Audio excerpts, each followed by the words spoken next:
গভীর মনোযোগ।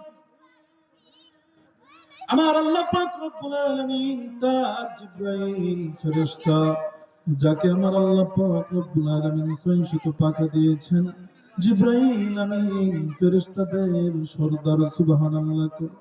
জিবরাইলের সাথে যাইতে যাইতে যাইতে বাইতুল মুকাদ্দাস পর্যন্ত গেলেন।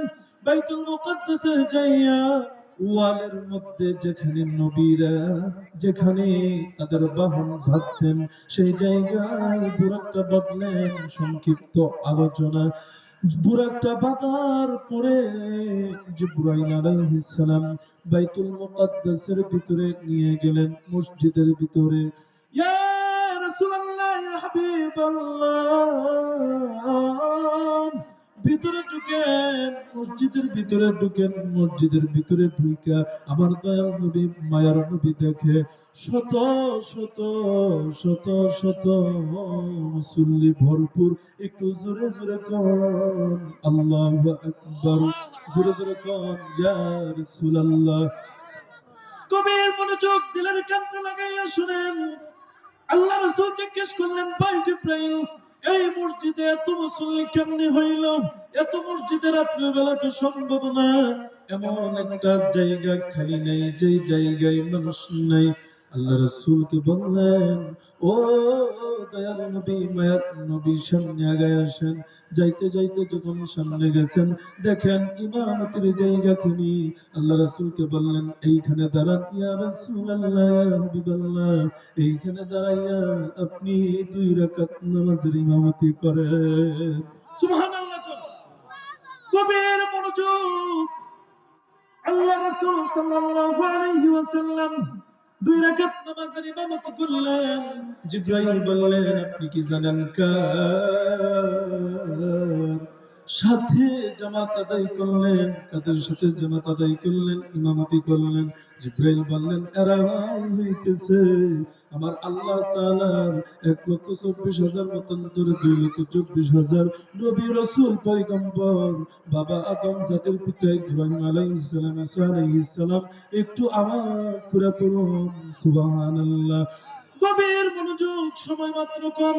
আল্লাহ রাসূল নামাজ আদায় করলেন, মসজিদের ভিতরে মিটিং করলেন, অনেক কথা হইল। ওই মিটিং করার পর মসজিদ থেকে বাহির হইয়া জিনা নামক একটা বাহন আছে, ওইটা লিফটের মতো উপরে উঠে বুরাকটা নিয়া প্রথম আসমান, দ্বিতীয়, তৃতীয়, চতুর্থ, পঞ্চম, ষষ্ঠ, সপ্তম আসমান পাড়ি দিয়া সিদরাতুল মুনতাহা, আরশে আজিম পর্যন্ত দয়াল নবী মেরাজ করেছেন। তাহলে বাইতুল মসজিদ মক্কা শরীফ থেকে বাইতুল মুকাদ্দাস পর্যন্ত এইটুকু ভ্রমণকে আসরা বলা হয়, ইসরা বলা হয়। আর বাইতুল মুকাদ্দাস থেকে আরশে আজিম পর্যন্ত এই ভ্রমণটাকে মেরাজ বলা হয়। সুবহানাল্লাহ। কোন দয়াল নবী তুমি গণমনি,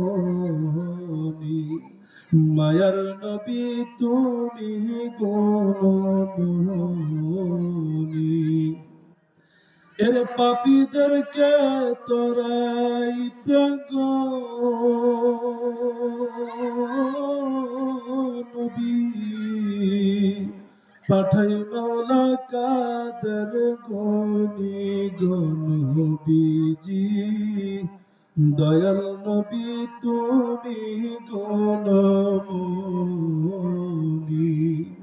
নূরের নবী তুমি গণমনি, রহমতে আলম গো নবী তুমি সর্বগুণের গুণী গো নবীজি, তুমি সর্বগুণের গুণী, দয়ালের দয়াল তুমি গো নবী, তুমি পারের কান্ডারি গো নবী, মায়ার নবী।